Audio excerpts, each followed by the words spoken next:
Hello, hello, bonjour à tous, j'espère que vous allez bien, du moins, c'est ce que je vous souhaite. Je suis Maria Bessolo, je suis consultante RH et sur notre chaîne, vous le savez déjà, on n'aborde que des thématiques qui ont trait à la gestion des ressources humaines et on propose des petites solutions qui peuvent aider des entrepreneurs, des chefs d'entreprise, des employés au quotidien dans diverses actions, activités qu'ils peuvent rencontrer. Alors, aujourd'hui, on va aborder une thématique assez simple qui est l'induction. L'induction qui est la dernière étape. Alors, vraiment, je peux même dire la première étape de l'intégration, c'est-à-dire que quand le recrutement d'un travailleur est terminé et qu'il est dans la maison et qu'il doit commencer son travail, la première chose à faire, c'est de lui préparer une induction. Le constat regrettable que je fais généralement, c'est que on a tendance à préparer l'induction quand c'est un poste élevé, quand c'est quelqu'un qui, voilà, c'est un directeur, un sous-directeur, je veux dire quelqu'un de très important, là on prépare l'induction avec beaucoup plus de sérieux, beaucoup plus. Or, tout le monde doit avoir une induction, tout le monde. Tout employé qui entre dans une entreprise doit faire une petite induction. C'est très important.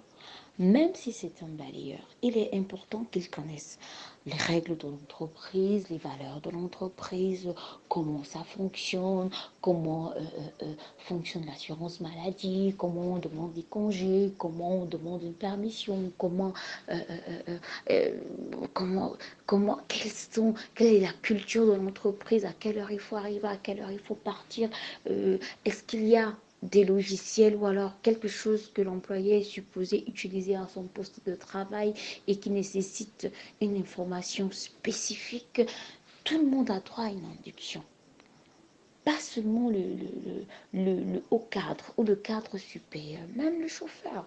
Il faut partager avec lui les règles de conduite défensive de l'entreprise, il faut partager avec lui les règles de sécurité de l'entreprise, il faut partager, si c'est une ménagère, il faut partager avec elle le standard en termes d'hygiène, en termes de santé au travail, d'hygiène au travail, de propreté au travail. Tout le monde doit avoir une induction. Donc, quand un collaborateur, avant qu'il n'arrive, vous savez qu'il va arriver, je ne sais pas moi trop, lundi prochain, préparez déjà son induction. Dites que tel jour, il ira voir telle personne à telle heure, qui va le briefer sur tel aspect important de l'entreprise, qui va le briefer sur tel aspect. Faites un planning pour que quand la personne arrive, elle a le sentiment qu'on l'attendait.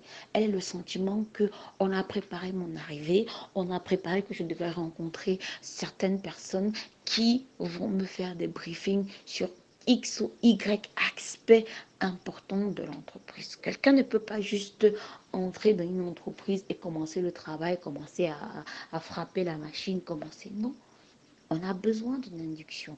On a besoin qu'on nous donne des bases, des règles de fonctionnement de l'entreprise. Parce que parfois, à cause d'une mauvaise induction ou bien d'une induction qui n'est pas bien faite, vous pouvez avoir un résultat, surtout pour des personnes qui ont des postes où il y a une évaluation sur 2 mois ou sur 3 mois, pour avoir un collaborateur qui ne, qui ne qui n'a pas de bons résultats à la fin de son évaluation. Donc, prenez l'induction vraiment au sérieux. C'est pas juste quelque chose qu'on fait juste comme ça à la va-vite, une formalité à remplir. Et même quand quelqu'un a terminé son induction, il est important que le service RH revienne vers lui en faisant une évaluation de son induction. Par exemple, en disant, OK, tu devais t'entretenir avec la comptabilité sur l'induction, c'est pas trop des notions comptables de l'entreprise.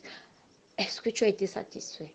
Est-ce que tu as le sentiment que tu as bien compris l'induction qui t'a été faite au niveau de la sécurité? Est-ce que tu as bien compris l'induction qui t'a été faite au niveau RH? Est-ce que tu as bien compris l'induction qui a été faite au niveau, je parle de la log ou bien...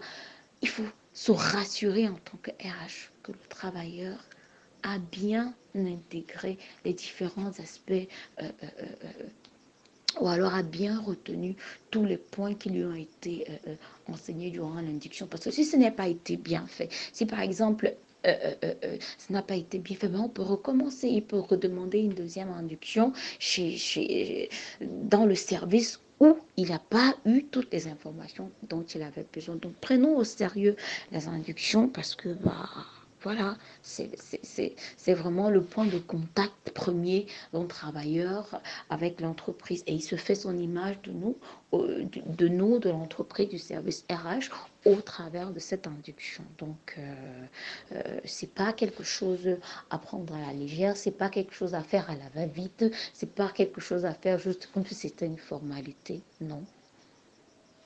Vous êtes, vous, le travailleur est nouveau, il a le droit de se rassurer que son induction a été bien faite.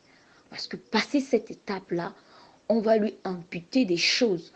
On va faire comme s'il savait que pour faire telle chose, il faut passer par X ou Y processus parce que tout le monde va supposer qu'il a eu une très bonne induction. Pourtant, ce n'est pas le cas. Donc, c'est nous, les RH, de veiller, de vérifier que toute personne qui rentre dans une entreprise a effectivement reçu une très bonne induction dans chacun des services. Et moi, je dis souvent, s'il faut évaluer l'induction, vraiment, il faut le faire. Parce que des fois, on a comme l'impression que quand on envoie des gens faire, des nouveaux travailleurs faire l'induction, certains le font avec beaucoup de légèreté, parfois à tort. En fait, parfois même sciemment, ils évitent de vous dire X ou Y chose parce qu'ils savent que ça va vous coincer dans tel ou tel aspect. Mais non, c'est pour ça que c'est important à un moment d'évaluer l'induction et de discuter avec le nouveau travailleur afin de se rassurer qu'il a bien intégré tout ce qu'il devait savoir. Donc, je vous souhaite vraiment en tant que RH de mettre un point d'honneur sur la vérification de l'induction et je vous souhaite en tant qu'employeur de veiller à ce que toute personne qui rentre premièrement dans votre entreprise, du moins qui commence un boulot dans votre entreprise, fasse le tour de tous les services clés et qu'il se fasse une idée des processus, des procédures de l'entreprise progressivement.